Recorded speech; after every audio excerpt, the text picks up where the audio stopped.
actually, my encounter with Deeptime Perspective is also quite dramatic. In September 1991, I attended a course in the Institute of Culture and Creation Spirituality in Oakland.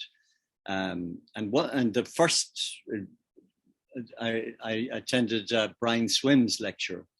And during the lecture, somebody stopped the lecture and says, "Brian, tell us the story."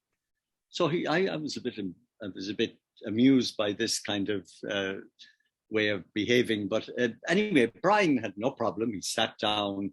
I remember him putting his knee across his leg across his knee, and he began to tell this story. And he told it in about 20 minutes. And I was blown away.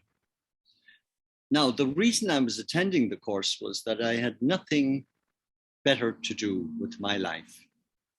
I was actually suffering from a mild depression, and I didn't really realize it until a few months earlier. I had kind of opened the day with the prayer, "Come, let us ring out our joy to the Lord," Psalm 94, and kind of realized there was no joy and had been no joy in me for a long time.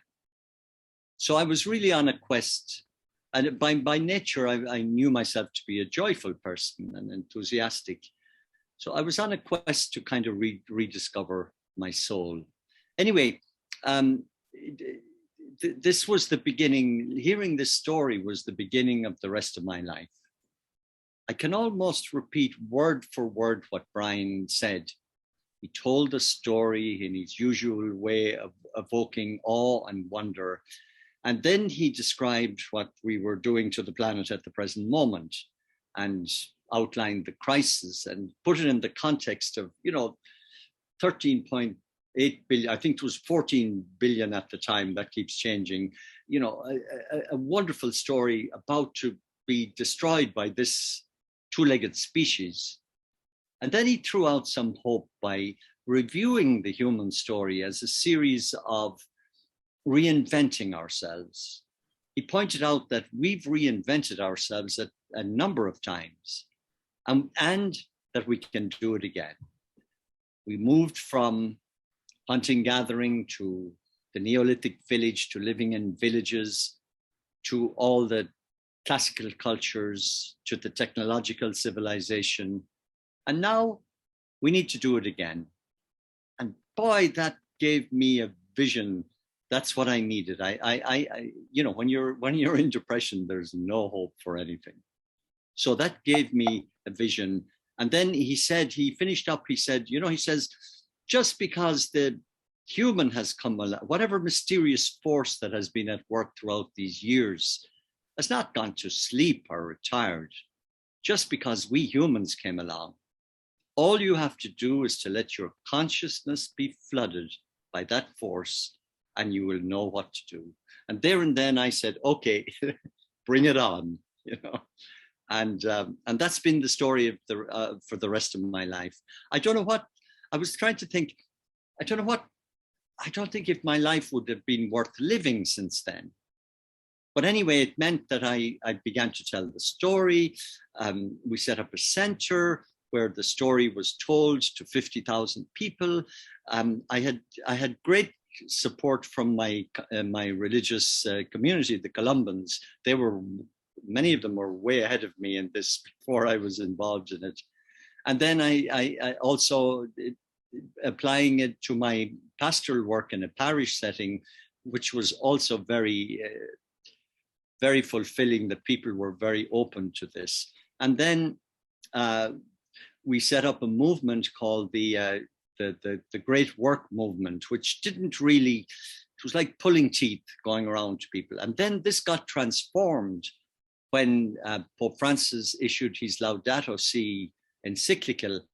But prior to that, a group of Catholics had got together and they'd set up the Global Catholic Climate Movement, which has now turned into the Laudato Si movement.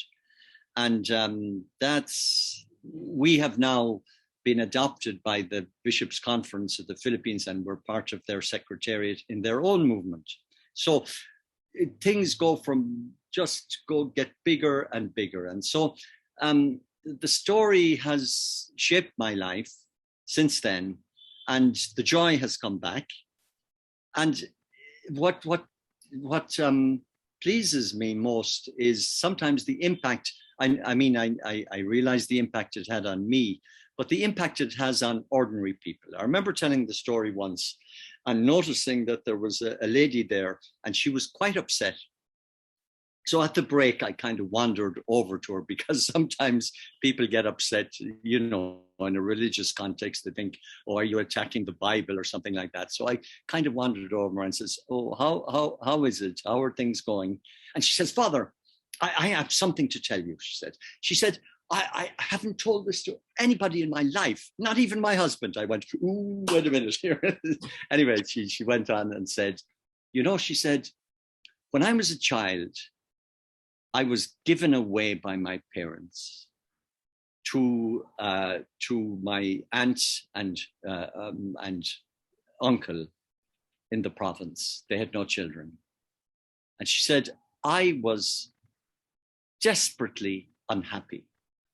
But the one comfort I had, she says, was that in the province, there wasn't a lot of electricity around. And the night sky was just beautiful. And I used to spend hours gazing into the night sky. And she said, I came up with a story, which I thought was kind of to comfort myself, saying, I have come from a star. And now she says, you tell me that it's true. Oh, wow. It was worth it all for that. Thank you. Oh, thank you, John. Oh my gosh. Wow. That just brings it all home, doesn't it? Yes. Wow. Thank you.